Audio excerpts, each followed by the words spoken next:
my fellow dorks, the Turtle Dork here with a new review for you this week. I also have for you The Dark Tower, starring Idris, Elba, and Matthew McConaughey, which is an adaptation of a Stephen King novel. Stephen King, yeah. So this is kind of like an epic classic story tale of good versus evil.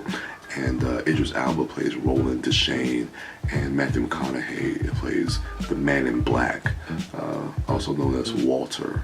It's an interesting name. But we really kind of follow this kid played by Tom Taylor.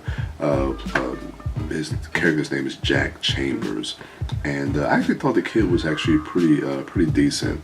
But the one thing I would have to say about this film is the fact that there's a lot of mythology that it feels like it's kind of glossed over, but it feels like there's this whole world, this whole backstory of mythology that we really don't get to explore, and it almost feels like this is kind of at the tail end of, kind of like this epic confrontation, this epic battle, which we really get to see, only glimpses of that when you see Roland Deschain with his father, when you get glimpses of the Man in Black, and then the whole idea that children and the mind of a child is the only thing that could bring down this tower. The idea of the shine, that Jake has this shine, which is basically almost like these premonitions, and how he can, kind of see the, I want to say see the future, but almost telepathic. He has almost like telepathy, and it's interesting in the way they kind of develop this world and this mythology.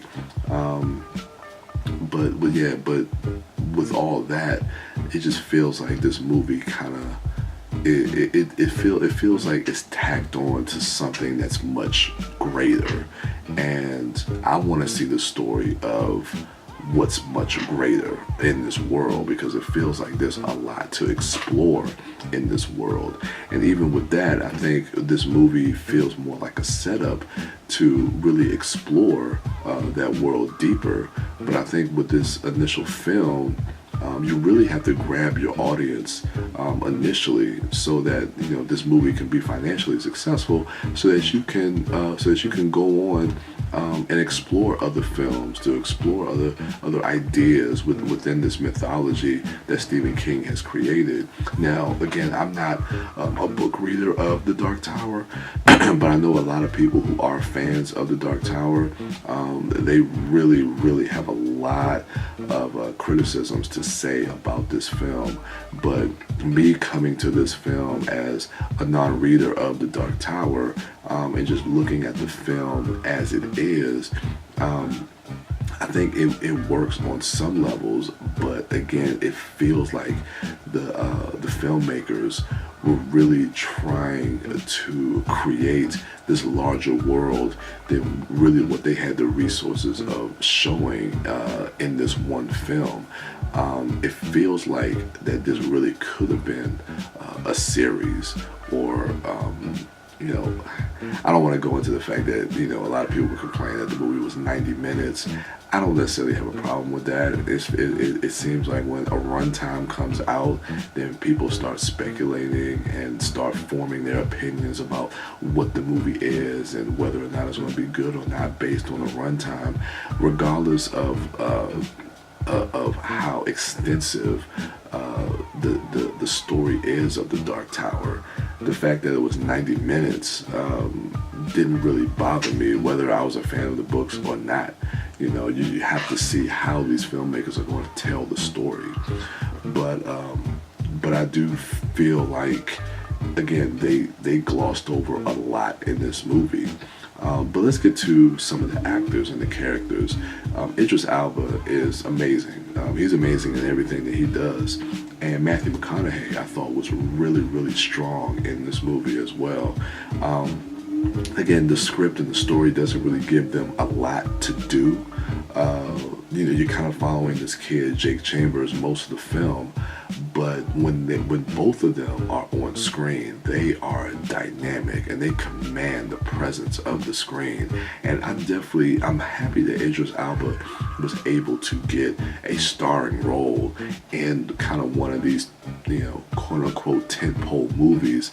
Unfortunately, this may not be that tentpole film, but I think he needs to have more opportunities to be a leading man and to have starring roles in these type of films, because his presence is dynamic. He's such a great actor. And Matthew McConaughey, I mean, what can you say about him that hasn't already been said, especially since his resurgence a few years back, or a while back now. But yeah, he's really dynamic in this film. I also like the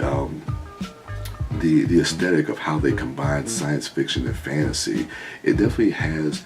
This felt like a fantasy film, the way that it was being promoted, but then watching the movie, it definitely has like some science fiction elements to it that I really wasn't expecting.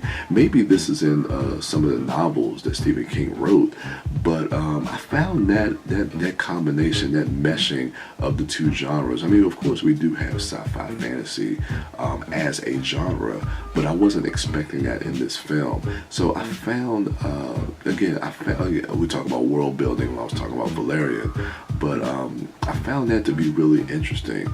We'll see how the film does, whether or not they'll be able to get a sequel to explore more of the mythology in this world. But yeah, just offhand with what we got in this film, we don't really get a deep exploration, I feel, into the world of Midworld and the Dark Tower itself. So, again, and plus, I like Matthew McConaughey, his ability as a sorcerer, when it almost feels like Kilgrave from Jessica Jones, where he can just basically tell somebody stop breathing or be quiet, and they just do that. So again, of course, we've seen it before with Kilgrave, but I thought that was, I don't know, for me, I just always find that power scary, extremely scary. Definitely wouldn't want to come across somebody like that. Or if you do, try to go on their good side. But with a score, I would probably give The Dark Tower a solid C. Yeah, it's a solid C. But it's probably a 75 out of 100. I didn't hate the film, but they left a lot to be desired. And hopefully they can explore that, whether they do future films or whether they kind of go back and do a series, which I'm hearing rumors that they might be doing a series about the origins of Roland and the Man in Black, and kind of maybe delving more into the actual novels that Stephen King wrote. But for this film, I would say it's a solid C. I didn't hate the film like a lot of people did, but it's definitely not a great film by any stretch of the imagination. So with that, go ahead and let me know what you thought of The Dark Tower in the comments below. Go ahead, rate, like, subscribe, and share. And go ahead and check out my other dorks, at MouthDork, at TheDiscoDork, and at Sidewalk Siren. And as for me, I am TheTurtleDork. And with that, your boy is out.